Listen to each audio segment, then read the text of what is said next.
Dr. Melissa Sporn. I know some of you, I have come to my presentations before, I know you personally.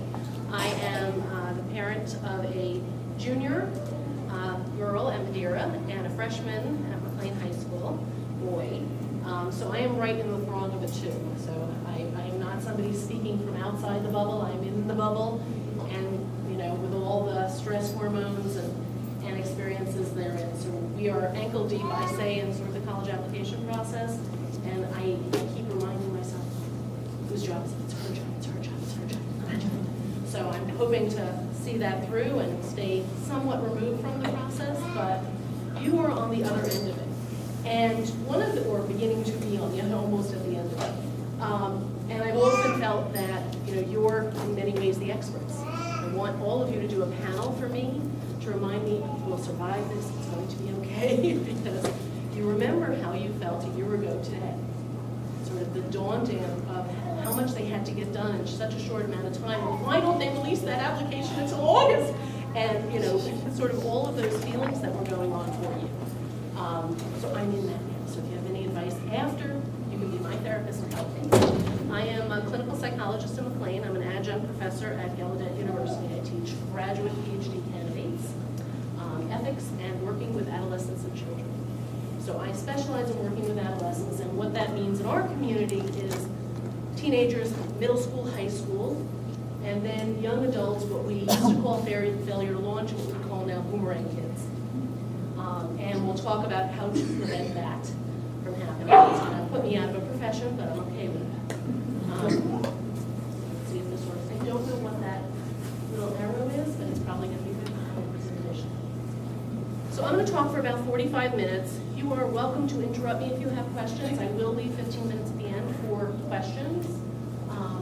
We're going to just start with a basic introduction, kind of where are we at and how are we doing. I look at this process as a dual process. Obviously, you've observed and are living in your child's experience of moving from teenagerhood to young adulthood. But we also are going through a process. We're getting fired. Or our job description is changing. And how are we doing with that process? And what is that like for us? We'll talk about conversations I recommend you have with your child before they step foot on college campus in August or early September. How to launch successfully again so we can avoid the boomerang. Okay. So we're going to do a little exercise. It's sort of early in the morning and I only had a half cup of coffee because my current didn't work this morning. What I'd like you to do is I want you to pair up for a moment. So two, get together, preferably with somebody you don't know, if you can. I know. I'm a psychologist. I went to school for 26 years. It gives me permission to ask you to do crazy things. So what I'm going to do is I'm going to give you 1 minute each.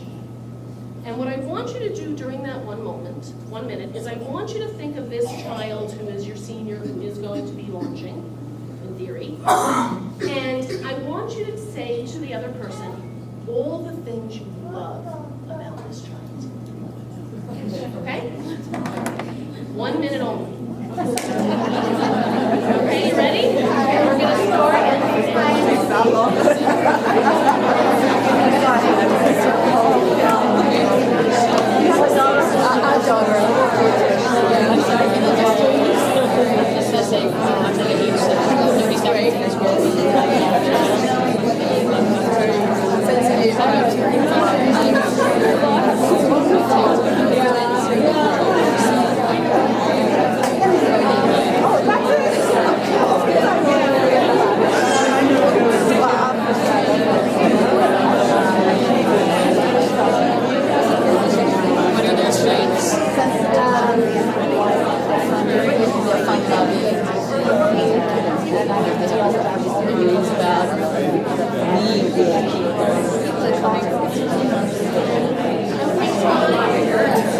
I let you guys speak.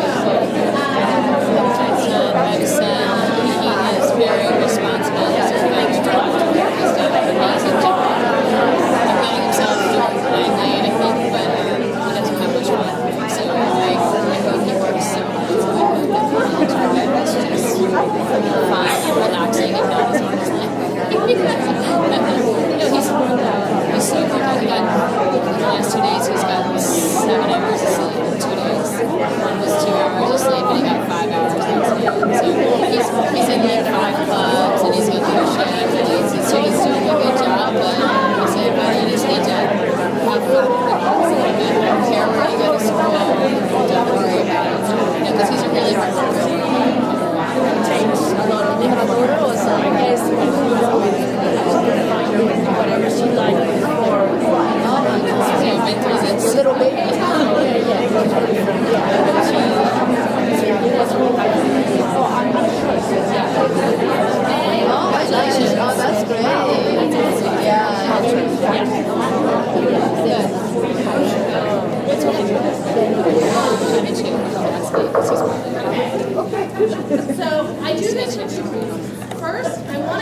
you, how many of you mentioned your child's GPA?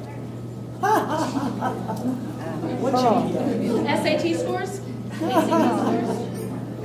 Did anybody mention what colleges they've gotten into or didn't? Right? That's what I want you to carry forward. This idea that our children as whole children are much more than their test scores, than their admissions, than their accomplishments. What you talked about, my guess is, because what I would talk about, is their efforts, their personality, their caring, their compassionate, their, inquisitive, their perseverant, their resilient, their, they help their siblings. When I'm ill, occasionally my daughter will bring me tea. With a little bit of a stern voice. But, all those qualities that really make them who they are. And sometimes in this process, it's easy to lose sight of them. So it's really important. The other reason I encourage you to do this exercise is because in this process to transition to college, it is very hard to believe all of your wonderful, warm, nurturing, caring, loving, attentive homes. And one of the ways the teens often do this is, am I allowed to curse? So it's much easier to say F you goodbye than it is I love you goodbye. So one of my most highly occurring referrals is I get a call typically from a mother who says, my daughter and I were so close. We used to get along, she told me everything, I was very much a part of her life. And suddenly, she wants nothing to do with me. I say up, she says down. I say brown, she says black. We are fighting all the time. And I say, what year in school is she? And they say, she's a junior or she's a senior.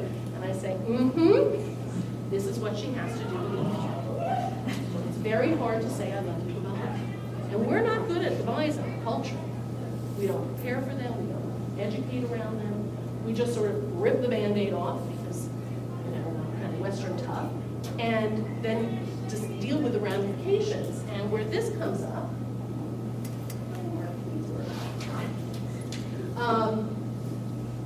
is giving you all permission to grieve. Some very kind, compassionate, even older parents will tell you this is the best time of your life. It's going to be awesome, especially for those of you who are going to be empty nesters. And while that may be true, it isn't going to be true initially. Initially, you're going to come home, and it's going to be really quiet. And it's going to be really clean, which is good. But nothing to trip over, no excess laundry to do, there won't be dishes all over the place. However, one of your major roles in life will have shifted. And when we talk about life stressors, one of the top 10 stressors is role definition changes. So that means a change in job, right? It changes your state, house, and this will be it. So this is a major life stressor. And acting like it's only happening to them is sort of not really understanding what's happening for us. And I want you to be thinking about that because helping them deal with this transition means we have to keep our emotions in check around it to some degree and understand how we're feeling and be able to identify it. So I'm going to give you an exercise later in the presentation that you can help, you can teach them and you can use yourself to help kind of manage through this process and any sort of turmoil that comes up. So allowing yourself to grieve, understanding this process, don't talk yourself out of how you feel. Come in together with like-minded parents who feel comfortable kind of talking about, oh God, I miss her so much. And I keep going to the phone and I want to call and I want to call and I want to call. But I know I shouldn't call 27 times a day. And kind of being able to have peers who you can talk through with. So shifting into conversations that you should have with your child. And these conversations, I'm going to encourage you to have sort of sacrosanct time, if you can, that you kind of sit down and we're going to discuss topics around your transition to college. I know that pinning them down for any amount of time is really hard. If there are conversations you need to have them in the car, have them in the car. If there are conversations you need to have over the dinner table, have them over the dinner table. And I will give this presentation so that it can be put up on Blackboard or PTA website, so that you have it all, and most of it is in some of the handouts, at least aspects of it all in there. So we're going to start with creating a budget. So I say this as very important because one of my first patients in McLean, when I moved into my own office and hung my shingle, was a young man who had come home from Clemson University. This was almost 18 years ago, so probably not. His parents had given him a debit card with no limit when he went off to college. And he decided